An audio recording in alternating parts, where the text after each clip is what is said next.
ഒരു നാടാകെ കാത്തിരുന്ന കല്യാണം. വരൻ സൂര്യ, വധു മിത്ര. എന്നാൽ ഈ കതിർമണ്ഡപത്തിന് മറ്റു ചില ലക്ഷ്യങ്ങളുണ്ട്. ആരും മറക്കില്ല ഈ കല്യാണ ദിവസം. കാണാൻ കാത്തിരിക്കുക. സ്വയംവര പന്തൽ എല്ലാ ദിവസവും രാത്രി 8 മണി. ഇവിടെയാണല്ലോ അവൻ വരാന്ന് പറഞ്ഞിരുന്നത്.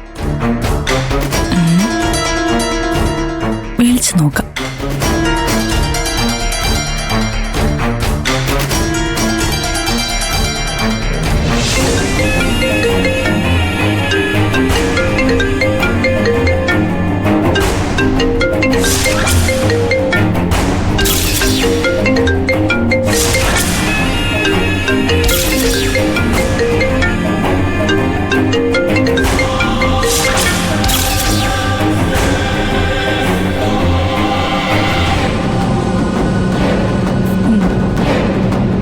എന്താ സ്വപ്നെ, നിനക്ക് എന്നെ കണ്ടിട്ടൊരു സന്തോഷമില്ലാത്തത്? ഒന്നുമില്ലെങ്കിലും ഞാൻ നിന്റെ ഭാവി നാത്തൂനല്ലേ. സഞ്ജുവിന്റെ ഫോൺ എങ്ങനെയാ നിന്റെ കയ്യിലെത്തിയത്? സഞ്ജുവോ? അവനെ നീ എപ്പോഴും സഞ്ജു ഏട്ടാന്നല്ലേ വിളിക്കാറുള്ളത്? അവനെ നീ ശരിക്കും പറ്റിച്ച് മണ്ടനാക്കി വെച്ചിട്ടുണ്ട്. എനിക്ക് സഞ്ജുവിനോട് യാതൊരു സ്നേഹവും ഇല്ല. സത്യം പറഞ്ഞ അവന് കൊടുക്കാവുന്ന ഏറ്റവും വലിയ ശിക്ഷയാ നീയുമായിട്ടുള്ള കല്യാണം നടത്തുന്നത്. പക്ഷേ നീ എന്റെ വീട്ടിൽ വന്നാ ഞാൻ ഗിരിയുടെ മുമ്പിൽ തോക്കുന്ന പോലെ ആവും. അത് വേണ്ട. നിനക്ക് പറയാനുള്ളത് എന്താന്ന് വെച്ചാ പറ. എനിക്ക് പോയിട്ട് വരാൻ പണിയുണ്ട്. പരദൂഷണം പറയലല്ലാതെ നിനക്കൊക്കെ വേറെ എന്താടി പണി? നീ സഞ്ജുവിനെ വീണ്ടും കൊടുക്കാൻ ഉപയോഗിച്ച പ്ലാൻ ഏതായാലും കൊള്ളാം. അവന്റെ മോശം ഫോട്ടോസ് എടുത്ത് ഭീഷണിപ്പെടുത്തുക. അത് ഞാൻ എടുത്തതൊന്നും അല്ല. ഈ കഥ സഞ്ജു വേണമെങ്കിൽ വിശ്വസിക്കും, ഞാനും അച്ഛനും വിശ്വസിക്കില്ല. നിന്റെ കഥാരചനയ്ക്കുള്ള സമ്മാനം അച്ഛൻ നേരിട്ട് വീട്ടിൽ വന്ന് തന്നില്ലേ? എന്നിട്ടും സഞ്ജു മെസ്സേജ് അയച്ചു എന്ന് കരുതി നീ ഇങ്ങോട്ട് ഓടിയെത്തിയില്ലേ? അതായത് എത്ര തല്ല് കിട്ടിയാലും നീ പഠിക്കില്ല. അവന്റെ പുറകെ ഓടാൻ തന്നെയാണ് നിന്റെ തീരുമാനം. അതെ, എന്റെ ഉദ്ദേശം അവന്റെ പുറകെ പോകാൻ തന്നെയാ. നീ എന്ത് ചെയ്യും? നിന്റെ അച്ഛന്റെ മുന്നിൽ ഞാൻ പേടിച്ചതുപോലെ അഭിനയിച്ചതേ വേറൊന്നും കൊണ്ടല്ല.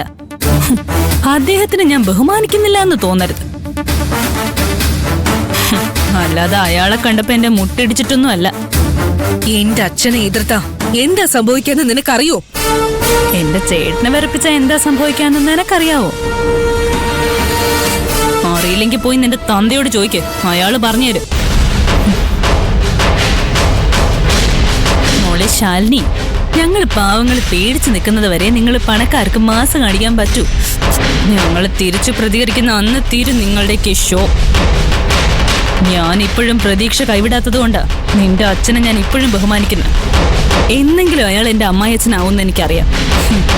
ആ പ്രതീക്ഷ കൈവിട്ടിരുന്നെങ്കിൽ അയാൾ എന്റെ ദേഹത്ത് കൈവച്ച അന്ന് തന്നെ നിന്റെ മുട്ടുകാല് കൊണ്ട് ഞാൻ അയാൾക്കൊരെണ്ണം കൊടുത്തേനെ. നിങ്ങൾ വലിയ വീട്ടിലെ പിള്ളേര് ഞങ്ങള് പാവങ്ങളെ പെട്ടെന്ന് എഴുതി തള്ളും. പക്ഷെ ഞങ്ങൾ എങ്ങനെയെങ്കിലുമൊക്കെ പിടിച്ചു കയറി വരുമെന്ന് നിങ്ങൾക്കറിയില്ല. എന്തൊക്കെ സംഭവിച്ചാലും സഞ്ജു എന്റെ കഴുത്തിലെ താലി കെട്ടു. നിനക്ക് എവിടെ നിന്നാ ഇത്ര ആത്മവിശ്വാസം കിട്ടുന്നതെന്ന് എനിക്കറിയില്ല. അവന്റെ കല്യാണം തീരുമാനിച്ചിരിക്കുന്നതേ പാർട്ടി സെക്രട്ടറി വിനോദിന്റെ മകളുമായിട്ടാ.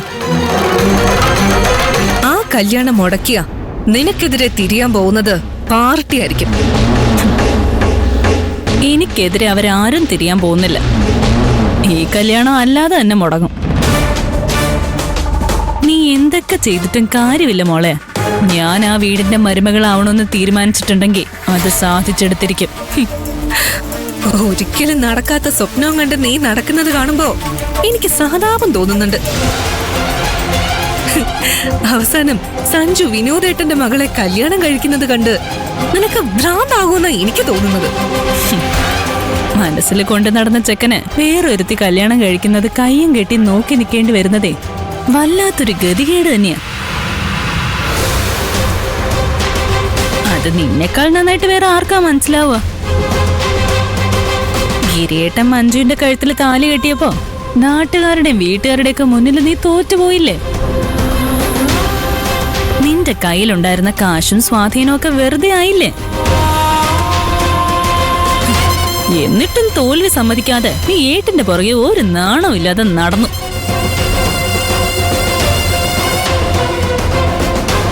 ഞാൻ നിന്റെ അത്ര ചീപ്പായിട്ടൊന്നും പെരുമാറിയിട്ടില്ല.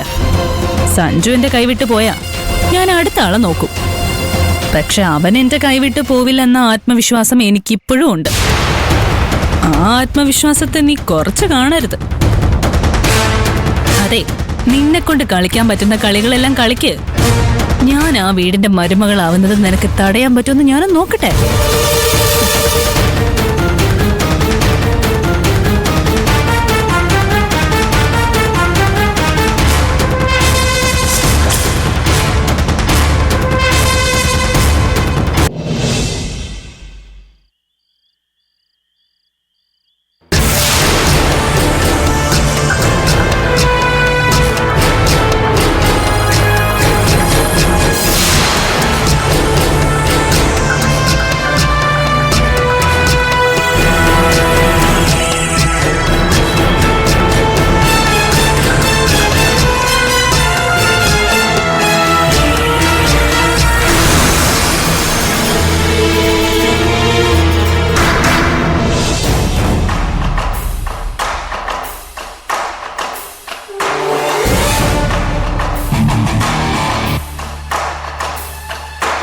വക്കീലെ, എന്താ വക്കീലെ പ്രശ്നം? രാവിലെ മുതൽ നല്ല ടെൻഷനിലാണല്ലോ. ഒന്നുമില്ലെങ്കിൽ വക്കീൽ ഇത്രയും ടെൻഷൻ അടിക്കില്ല എന്ന് എനിക്കറിയാം. എന്തോ കാര്യമായ പ്രശ്നമുണ്ട്. അതെന്താന്ന് പറ. എനിക്ക് സഹായിക്കാൻ കഴിഞ്ഞില്ലെങ്കിലും വെറുതെ കേട്ടിരിക്കെങ്കിലും ചെയ്യാലോ. വക്കീലിന് മനസ്സിന്റെ ഭാരം ഇറക്കി വെച്ച പോലെ തോന്നുകയും ചെയ്യും. വെറുതെ അബിയെക്കുറിച്ച് അറിയിച്ച് ഇവളുടെ സമാധാനം കൂടി കളയണ്ട. ആലോചിച്ചിരിക്കാതെ കാര്യം എന്താന്ന് വെച്ചാൽ തുറന്നു പറ. ഞാനേ ഒരു ഗുണ്ടക്കെതിരെയുള്ള കേസ് എടുത്തിട്ടുണ്ട്. അയാള് അതിയും ഇത് എന്നൊക്കെ പറഞ്ഞ് ഭീഷണിപ്പെടുത്തുക. അതാ ചെറിയൊരു ടെൻഷൻ. അത്രേ ഉള്ളൂ. അതിനെക്കുറിച്ചൊന്നും വക്കീൽ ടെൻഷൻ അടിക്കണ്ട. ഇതൊക്കെ ഈ ജോലിയുടെ ഒരു ഭാഗമല്ലേ. വെറുതെ ഇങ്ങനെ ഭീഷണിപ്പെടുത്തുന്നവർക്ക് എന്തെങ്കിലും ചെയ്യാനുള്ള ധൈര്യം കാണൂ? എന്നെക്കുറിച്ച് അമ്മയെക്കുറിച്ചൊക്കെ ആലോചിച്ച് പേടിച്ച് വക്കീല് ഒരിക്കലും ജോലിയിൽ വിട്ടുവീഴ്ച വരുത്തരുത്.